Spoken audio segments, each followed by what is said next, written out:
mu daal di nekk député non inscrit moom itam mi daal di yëkkati li nga xam ne que moo di ay kaddu jàpp ne nag il est temps que le gouvernement se mette en place et que les réformes se fassent sentir maanaam nag enfin jàpp na ni instant bi sentiruñu li nga xam ne que moo di réforme l'heure est également au bilan mais pour certains le travail est toujours au ralenti malgré le grand espoir qui a connu le régime de Diomaye à la tête du pays.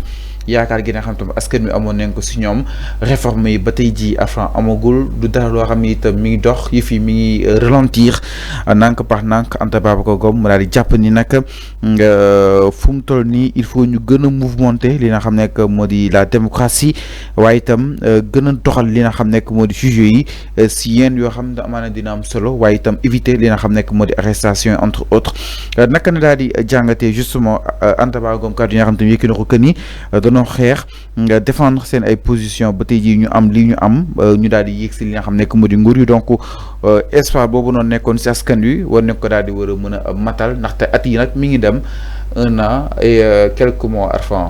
Oui, on est dans un pays boo xamante ne dafa nakare liggéey.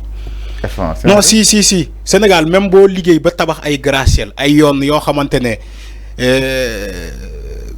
auto yi dañuy tegu rek egg fu ñuy egg dañuy ne noo liggéeyoo dañuy ne noo defoo lii defoo la loolu mooy Sénégal da ngay ne pat rek liggéey mais boo ne da ngay liggéey di sóoraale ñeneen ñi boo ne da ngay liggéey di dégluwaale ñeneen ñi Sénégal doo liggéey loolu mooy Sénégal Abdoulaye Wade laa di Abdoulaye mus na ko wax mais Anta Babacar Ngom elle est dans son rôle elle est de l'opposition bu leen fàtte loolu mais li mu wax ni est-ce que mën nañ ko teggi non elle a très tôt jugé Anta Babacar Ngom elle a très tôt jugé un régime qui est là pour 5 ans yow nga ne on est à l'heure du bilan dafa juum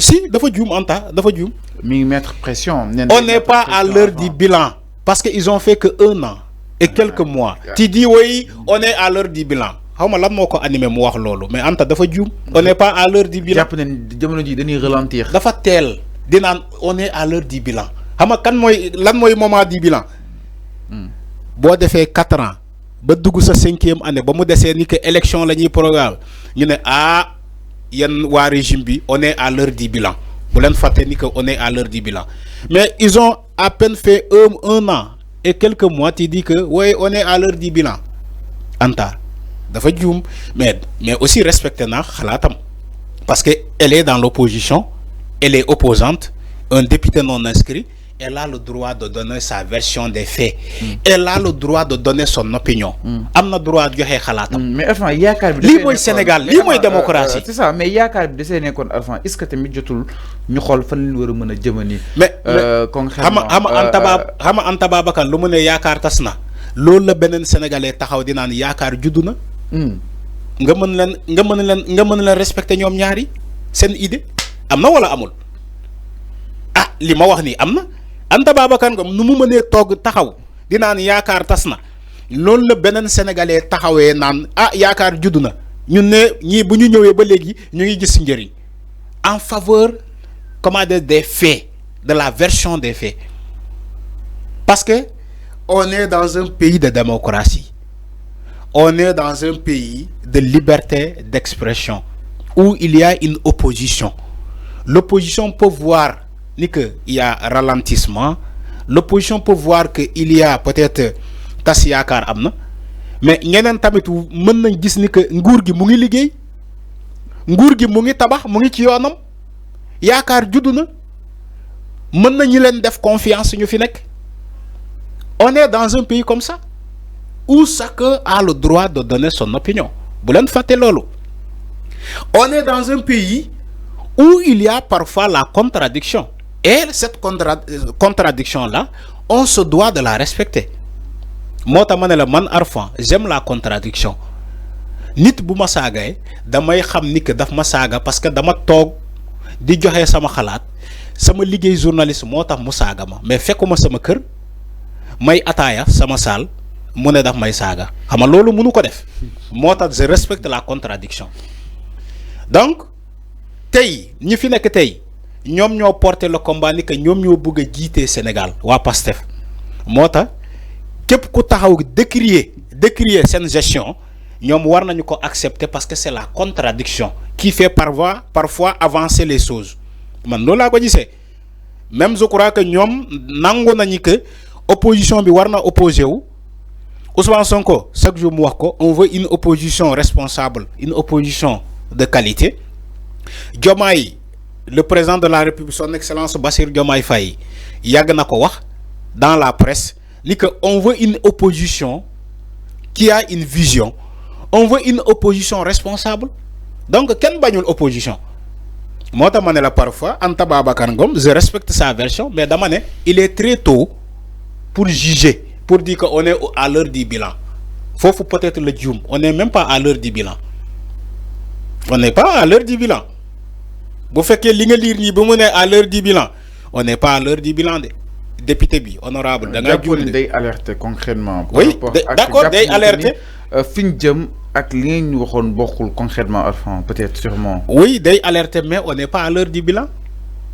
Mëno togg tay di né on est à l'heure du bilan yow ñi lan lañu tabax fi bay naan on est à l'heure du bilan ben jour sax nga lié ko non émission bi sax so paré Arfan war nga mëna def bilan tay lan nga waxtané des grands chantiers on est à l'heure des grands chantiers parce que on vient à peine de s'installer on vient à peine de prendre le pouvoir 1 an et demi c'est pas l'heure du bilan c'est l'heure des grands chantiers c'est l'heure de la projection de la vision Sénégal 2050 durant les 5 ans à venir ou bien durant les 10 ans à venir s'ils auront un deuxième mandat. C'est comme ça qu'on fait. Mais 1 an et demi tu dis on est à l'heure du bilan. Non, c'est pas comme ça. C'est très tôt jugé.